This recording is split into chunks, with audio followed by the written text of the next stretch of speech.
Miguel from Green Barbershop here. I've got Paul from Boom Real Estate. Just tell us a bit about yourself, Paul. I was born in Rocky, run a real estate business in Rockhampton. Yep. Just an average guy, Yep. just having fun.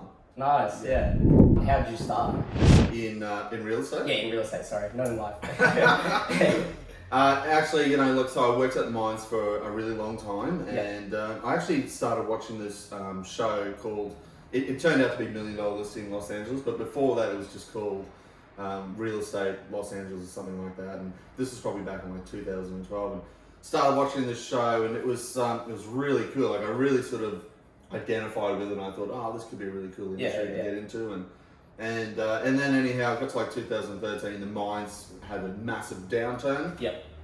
And so I was on a contract out there, and my contract didn't get renewed, and so I was looking for something to do, and I thought, this would be a really good opportunity to give real estate a go. Yeah.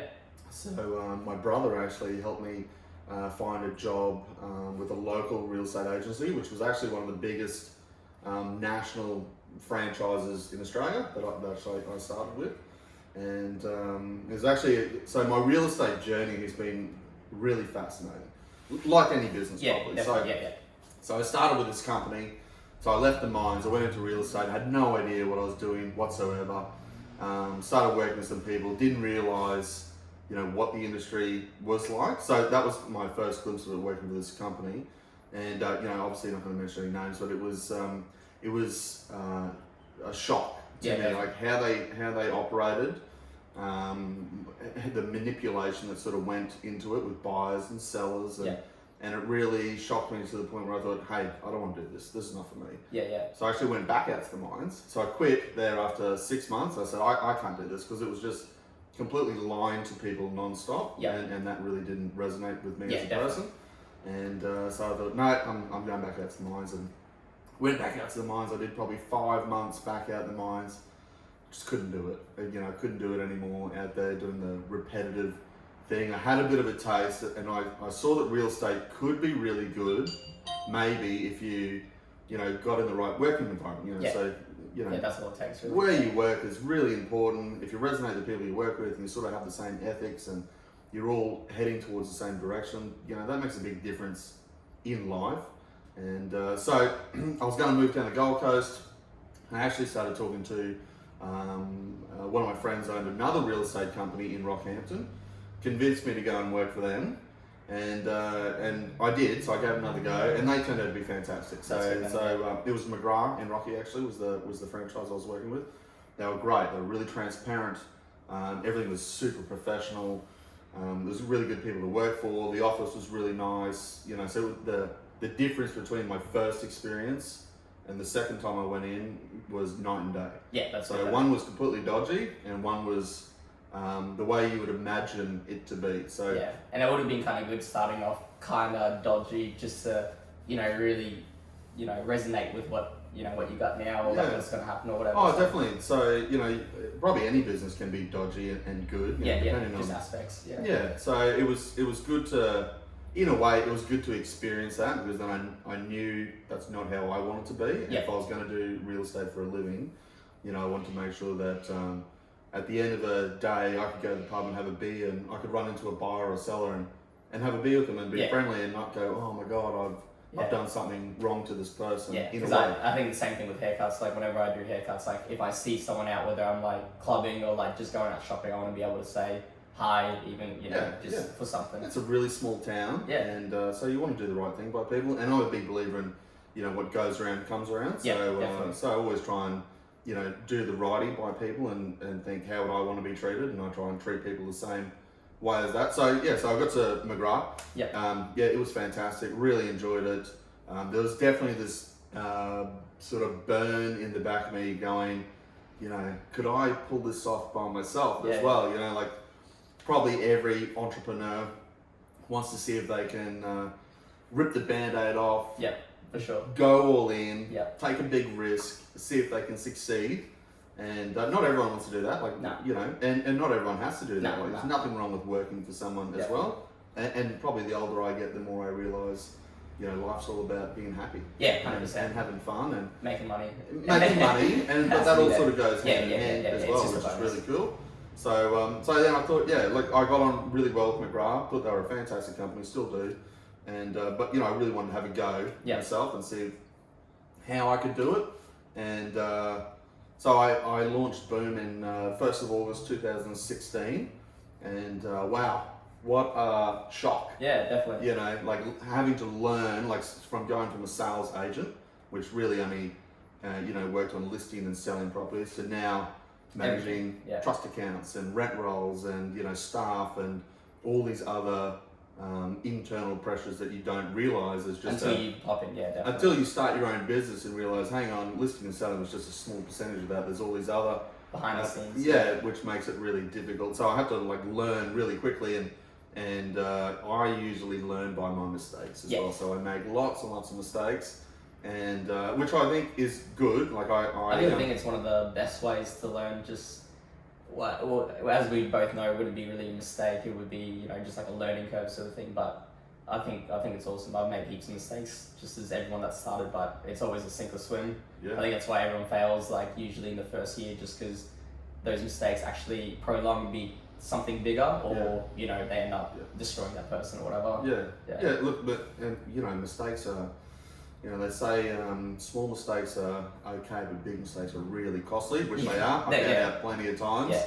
And but that's part of it. So a learning experience. I wish I didn't make the mistakes I did, but they were really good lessons for me not to do that again. So slowly I started putting procedures in place to make sure that if I started going down the same sort of tracks, there was measures and way to sort of identify if I was running off track or not. So slowly got smarter. Yeah. And then again, I still made more mistakes down the track, trying to go too big too quickly, and trying to learn how to manage staff as well, and obviously trying to be a manager and not a friend as well, which is really difficult, when you're starting out, because you want everyone to be friendly with you, but you've got to be their boss as well. And I didn't do certain things that I should have done a lot earlier, which ended up costing me. Again, completely my fault, but that's how it is. And now I've sort of got to a place where Boom's successful. Yep. I have lots of fun doing it.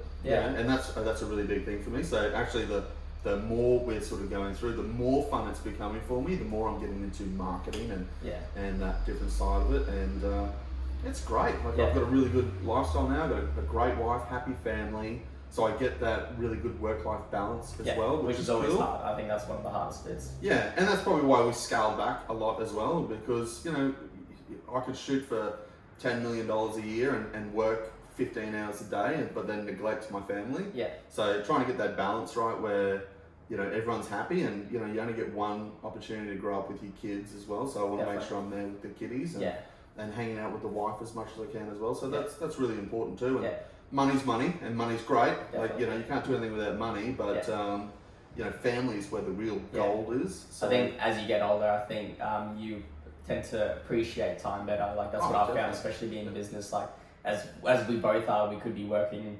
like you said, 15 hours every day, but we miss those little moments that later on we don't want to look back and see in all these movies that the dad or the person's neglected the family, the partner, and then it ends up unfolding into something else. But definitely understand. There's so much pressure on, on people like you and I as well to like work. Keep working. And, you shouldn't be at home watching a movie. You should be working now. There's like that especially the entrepreneur of the small business is like, you need to work. Any sort of valuable minute you've got, it should be researching something or doing something to help your business or help yourself grow personally, without having that downtime of going out in the yard and throwing a ball with your kid or something. So there is a lot of social pressure on that, because everyone really judges you on how successful you are. So like in my industry, how many houses you sell is basically how you're judged. But really, I think it should be judged on how happy you are. If you're financially profitable and you're having fun and you're happy, that's success. That's like when I get all these kids that come through, the first thing I usually ask him is, I think to put them on the back foot is like, what are you gonna do when you're older, but like what job you're gonna get? And then they tell me some crazy stuff about how much money they make. But the second thing that I always follow up with is like, are you gonna be happy? Like that's the main thing. I think a lot of people are probably a little bit more focused on the job, the money, but not like the happiness is like what we're talking about now. And like you know, as both of us being entrepreneurs or business owners, I feel like it's easy to get caught up, not so much just in the money, but if you're a workhorse, you can work so much, but at the end of the day, it's always happiness and time, you know. Like, that's the main thing that I always try to really get, and trying to take off and put on the other hat is always tricky, but you know, we always find ways, or if we do make a mistake, we do learn from it, like we've been talking about. So we have to. One way or another. Anything going on? How's work been? It's been pretty much similar for us, because you know, we only focus on sales now. So, and we're a really small agency, so luckily we haven't had to like reduce staff numbers, and you know, there's only been a few restrictions placed on real estate, really, you know, across Australia, which was just, you can't do open homes and auctions. So it wasn't too much of a drastic change for us. But it was definitely noticeable. Like, it's definitely changed a little bit, but you know, hopefully all these restrictions lift in the next sort of week or two, and business gets back to normal. I think it's going to explode after this. Well, I think that's what people don't realise is, even though there was a bit of a gloom or like a bit of a down bit, it has to go up. So our market leading up to this into March, so from December through to March, was absolutely fantastic. It was awesome. The best I've seen it since I've been in real estate since 2013. And then obviously we had this virus, which I think was just to stop me from selling houses. So, but you know, I think it was like a bit of a conspiracy with all, all the other real estate. Exactly. But so who knows? Hopefully it really kicks back into gear. With these interest rates being so low, like people will be wanting to buy straight away. And, definitely. And lock something in. So it'll be really good times ahead. So for like people that are thinking about buying, obviously, like, is there any advice you would say, like, in coming up terms, or like anything that's going on? I would say if you're a potential buyer out there, I would go and get pre-approval, or unless you're paying cash, maybe Bitcoin, whatever you do. And I would be trying to find what sort of property you like, and I'd be buying as quickly as I possibly could. You know, I wouldn't rush in and buy anything, but you know, if I wanted a 4-bedroom, 2-bathroom house in this certain suburb, I would find that house and I would buy it. I wouldn't be waiting, because with the interest rates the way they are, the rental demand in Rocky is just ridiculous. It's either 0 or 1% at the moment. So that will be pushing prices through the roof. They will really start to go. So that's cool. So definitely don't hesitate, because you'll miss out on a property. I think also being like uneducated in the real estate, like that's one thing that like the missus and I have been looking at, like real estate, but just I think with the uncertain times, it definitely, you know, we're not sure, but like when I'm hearing this, that sounds awesome. So that's cool. Real estate throughout history has always been the number one way to build wealth. So always, like you know, you always see people, and usually they take advantage of situations like we've just gone through, where you know the market might have a bit of a downturn. It didn't really happen in Rocky, but say in Sydney and Melbourne, where prices dropped 30%. That's when people go in and buy, and they pick up cheap deals, and then come out the other side of Christmas and they'll flog them off and make, you know, 40% profit sort of thing on them. So, you know, definitely is the time to be making some money. And for people in Rocky, like the housing prices are cheap. They're really cheap. Like if you had to build some of these houses right now, you just couldn't build them for the price they're selling at.